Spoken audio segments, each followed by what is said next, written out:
Welcome to Art with Miss B, where we always have time for creativity.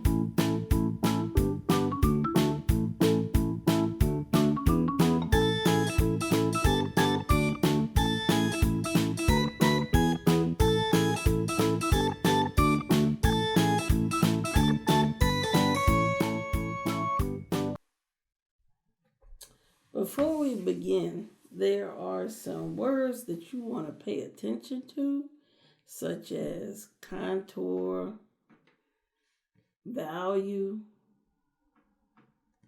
form, tone, mood, and my hands are short, texture. And as we go through the video, I'm going to explain the definitions as I go along. And so as we begin to draw our still life, I like to try to go with the contour or outline of the objects I see, and I try to draw the objects as I see them. Now, as you see, I'm using a pen, but I would make the suggestion that if you're not experienced, to use a pencil, and the reason why you use the pencil is because you want to be able to erase your mistakes. Me, I'm not too scared of mistakes, so here we go.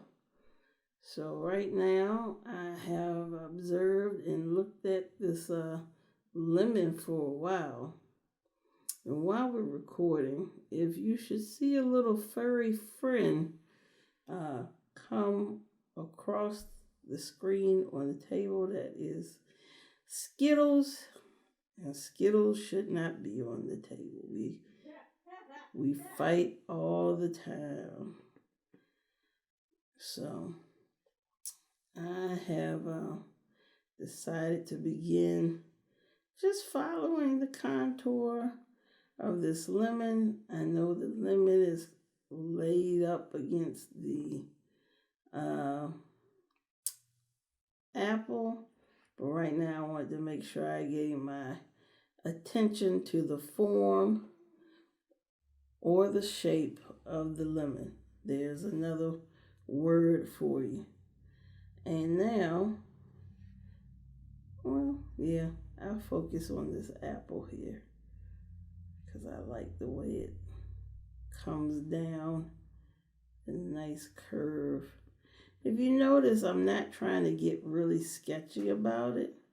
See, because contour line drawing represents one line that is constantly moving, and it focuses on the shape or form of your objects that you are drawing. And you really want to try to focus and take your time on drawing every detail you can with the object you're working with. And there is Skittles, and she has done the ultimate, which is walk across the footage. All right.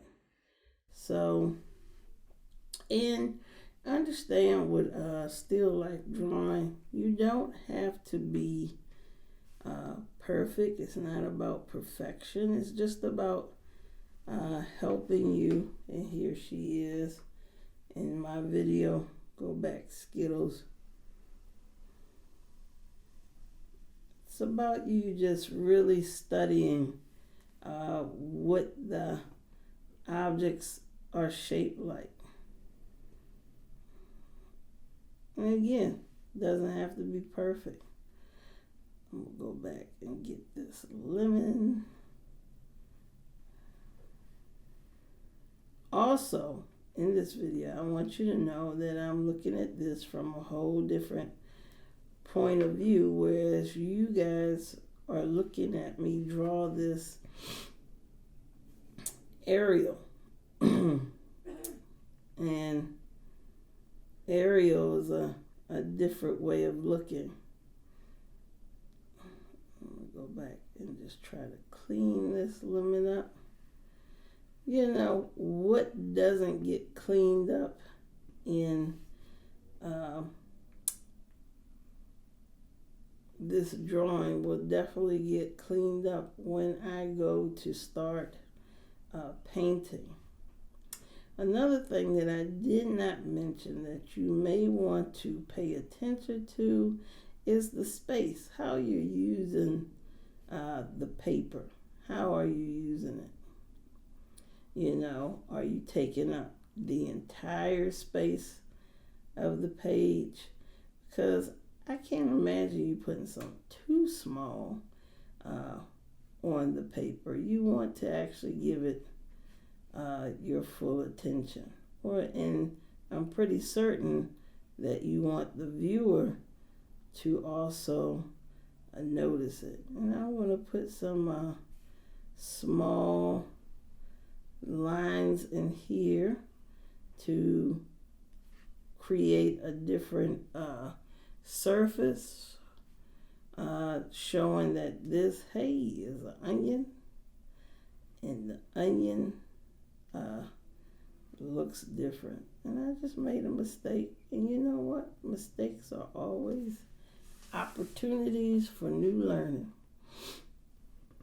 This is a great exercise for artists to always practice studying how to capture shapes and details of objects, how to continue working more intricate in your picture. And so come down here, and I'm going to close off the edge of that book. I'm only drawing what I could see, and this is what I could see. So I do notice, you know, I focused on making sure I used up a good amount of space. I'm pretty sure no one would want to make something half the size of this paper. You want to centralize your work. That is important to contour line drawing. So the still life, to me, is complete the way I want it. I kind of like my mistakes because my mistakes are available for me to come up with other ideas and ways of painting it. So I covered contour, I covered form, I covered nothing else yet. But now is the time that we think about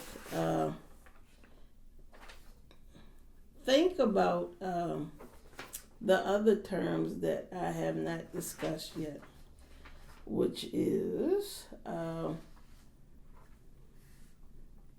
let me move my friend here because she keeps, say hello. She wants to draw, but she can't draw. So the other things I want you to consider is, now that you have this drawn, is color. And how will you use color to finish out this picture? One thing I like to think about is mood. You know, in Picasso's works, he had 2 periods. And I'm sure some of my third graders would know there was a blue period and a rose period. And they were often descriptive of his mood. The blue period represented the period when his best friend had died. All his images were painted with the backdrop of blue, and also blue was the makeup of the painting. And when he was feeling better, he had a rose period where he used the color red and broke it up into various ranges like pink, magenta, and mixing it to make it light or dark. kind of a monochromatic painting. So right now I want to focus on adding color. Now, the paper that I'm using is a pretty heavyweight paper, and that's because I'm going to start to use my paint to paint on the surface. And so when you're painting on this type of paper, you want to make sure it's heavyweight so that it can absorb the paint and the water. But there are so many other ways to do a still life, and as I asked at the beginning, I wanted you to think about the many ways you could create a still life without drawing. So yeah, these are my paints, and I like to choose primary colors. I like to choose primary colors because you can mix them